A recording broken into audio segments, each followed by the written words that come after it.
నీ గురించి ఎవరో అరే ఏమనుకుంటే ఏమి, ఈ చెవితోటి విన్నదాన్ని ఆ చెవిలోంచి వదిలేయి.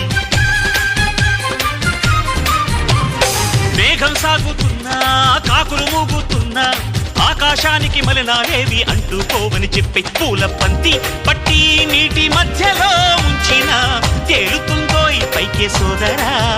అరే నిన్నే ఎవరో దూరం పెట్టినా నెట్టినా తేలిరారా పూల బంతిలా. మిణుగురు పురుగులు ఎన్నెన్నున్నా పున్నమి నాటి జాబిలి చల్లే పండు వెన్నెల నా పగల్లప్ప. శక్తులన్నీ వచ్చి చేరుకుంటే స్వర్గం విలిసేనయ్యో భూమిపైనే. దేవుడా దేవుడా తిరుమల దేవుడా